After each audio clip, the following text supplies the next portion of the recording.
Sam Altman has recently said that bots are making social media feel fake. And I would have to agree with him. I found myself a lot less interested in social media recently.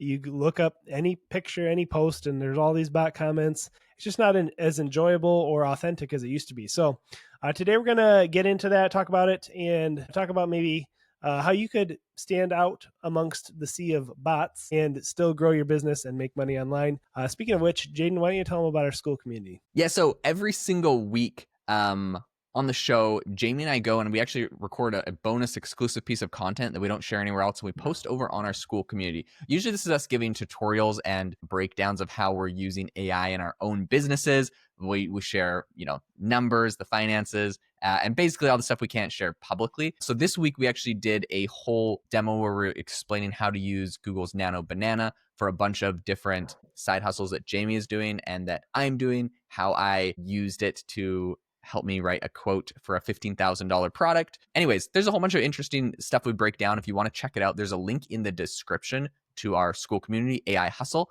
It is, I believe, $21 a month right now, and we will be raising the price next week. So if you want to get it at this price, I would lock it in now and it won't ever be raised on you, and it will be going up next week. So you can go check it out. The link is in the school community. Okay, let's get into what OpenAI has been talking about. So yeah, like you mentioned, Sam Altman says that bots are making social media feel fake. I think this is a lot of people have realized this. A couple interesting things. I recently watched a YouTube video where basically he, for his business that he was trying to run or that he was testing out, he said on TikTok he was seeing a lot of people recommending like books in comments on TikTok, and he was like, what the heck is this? And it's happening so much that he searched up one of the books and looked at it, and it wasn't just like, some sort of bestseller on Amazon or anything. And the comment was like super, it was like super specific. It was like, oh man, I love how you talked about X, Y, and Z. This reminds me a lot of a book by this person called this. It really helped me understand this concept. You should check it out. Anyways, so he looks it up, and it's basically just a landing page to a PDF book that someone has created. And basically what he realized they're doing was they had dozens of these. They would create these and so he actually went and bought it because he's going down the full experiment. He bought it. He said in this case, it was just an AI generated slop book about how to make money or something ridiculous. And then, yeah, basically they weren't even sending you a physical copy. It was just a PDF. They just posted online. They charged like $20 for it. And they were just spamming like tons of videos with comments. And so anyways, I think we see a lot of this. And now the interesting thing was he actually went and he tried to recreate that business. So he created his own book, made a landing page, and put a ton of a bunch of bots. And what was interesting to me on his whole experiment, I don't think it was insanely profitable. I don't think he did it very good. His website didn't look that good in my opinion. Are you talking about the Bia Heza Yeah, YouTube yeah. video? Did you see that I video? saw that one. Yeah, I saw Bro, that one. I That was mean, really interesting. you have to watch every Bia has a video since he only uploads like 3 times a year at this point. Yeah. But yeah, basically that. I think he could have done a lot better if he made the book look better. And I also think that it's not a horrible marketing strategy. Now I know, people are probably yelling at me because I hate bots and stuff. I mean, if you're going to do like a marketing strategy, I don't think it would be horrible if you did 2 things differently. Number one, if you designed your book cover to look a lot more good, you also spent time to make the quality of the contents good because you get a lot more word of mouth, not just AI slop, but you could use AI to help you do it better.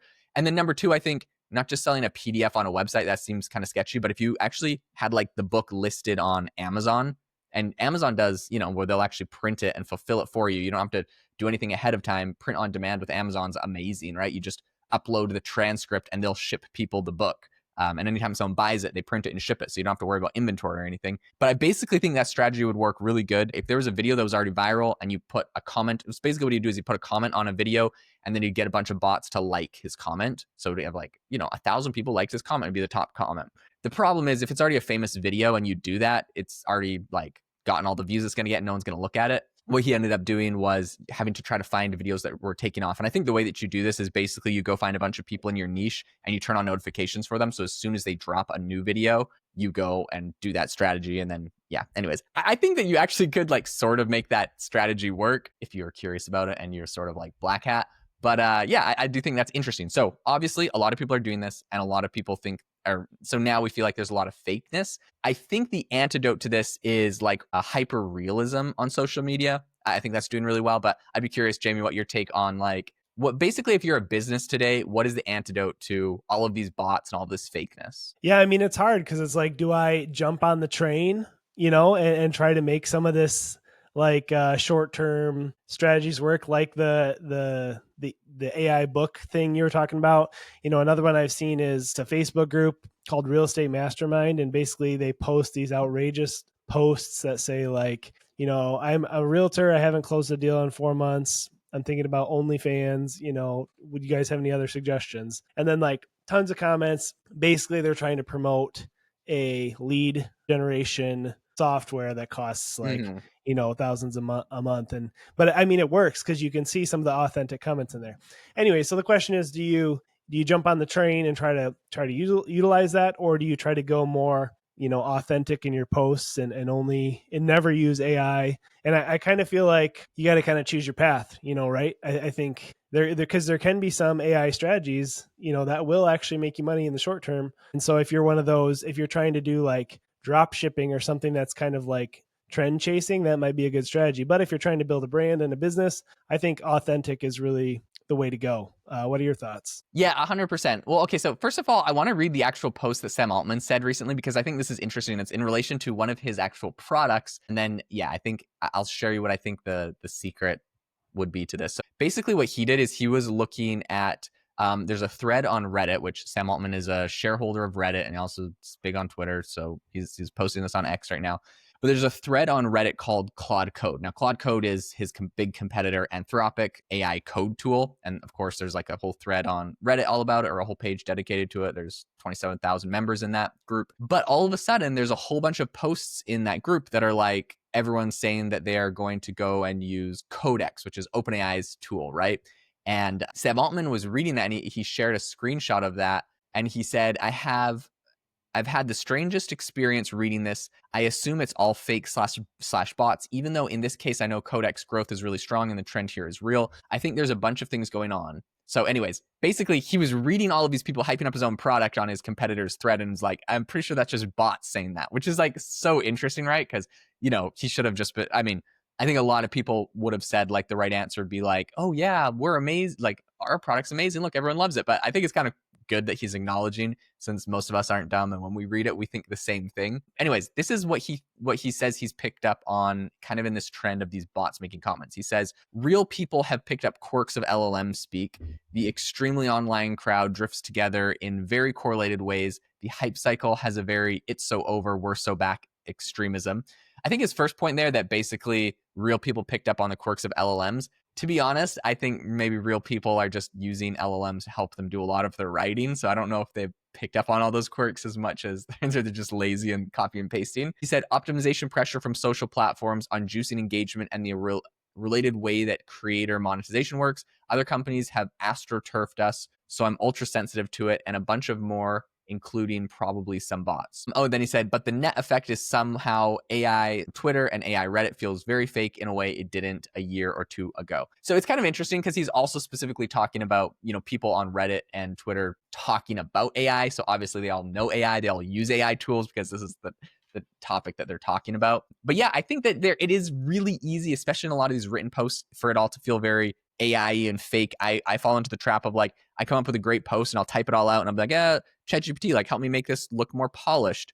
But maybe we want it to be less polished is kind of my assumption on this. And it's honestly, it's the exact same thesis or theory that Jamie, you and I have had with this podcast, where we're like, people are like, oh, why do you guys do a podcast? Why don't you just use like AI to voice over everything you guys are saying, just like copy and paste an article or a topic in, and then just have it like make it like an AI generated thing. And I think that people appreciate having real humans talk about real things and bringing in your real lived experiences into them. I think so far we've been right about that because the podcast is doing great. But I think taking that same approach to your written posts, making them seem less AI, gives them a much higher perceived value. All of a sudden, the typos and the grammar issues are valuable because it's super easy to eliminate them with AI. Yeah, and I think that also just goes to show that, I think it's harder to be authentic with a text post, compared to being video, like doing video. So I think, if you can lean into some of the video content more as well and try to, not use filters or,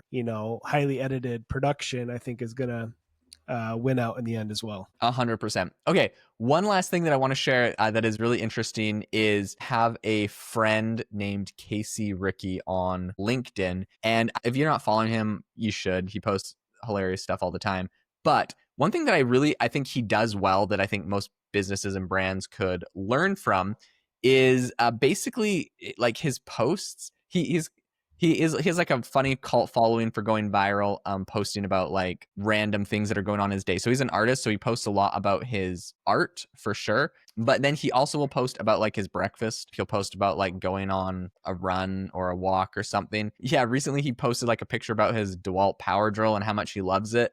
And like DeWalt, the brand, responded to him. It had over 50,000 impressions on the post, which is really funny because yeah, it's just like nothing to do with art or really anything that you would imagine seen on like LinkedIn, for example. But this thing has like 400 likes and like 300 comments. Wow. Him talking about like, you know, how why he pays extra for his drill because brand loyalty and blah blah blah blah. And anyways, so but it's like a very not professional photo. You could see his feet at the bottom of it in his flip flops. You know what I mean? But like this is like authentic and this is raw and this is what's going viral. A funny story is he actually had this whole series of posts which were about his headphones. So he like was complaining about losing his AirPods. So he's like, I'm going back to wired headphones. And so he had this whole post about it. And the post went sort of viral. And then he did a screenshot of the post and was like, look how viral it went. And the screenshot of the post went even more viral. So he did a screenshot of the screenshot of the screenshot. And that one went even more viral. And then I think on his fourth one, I told him that I'd sponsor him and give him $2 for every comment he got if he like made AI Box the sponsor for it. And that one went super viral too. So we got a whole bunch of users and yeah, That's it got awesome. 100,000 impressions or something crazy like that. So anyways, that's sort of funny, but So it's he's definitely treating LinkedIn kind of like Snapchat or something, like he's just yeah. sending to his friend. That's funny.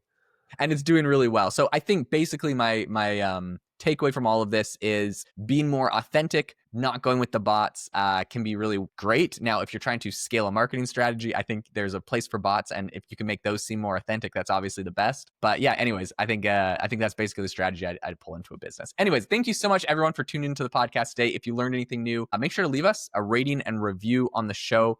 Basically, it just helps Jamie and I out a ton to get the show out to new listeners that are amazing like yourself. And as always, make sure to go join the school community. We posted an exclusive video there breaking down some really cool strategies for images and how to do some cool side hustles. So anyways, go check it out. We'll catch you guys all in the next episode.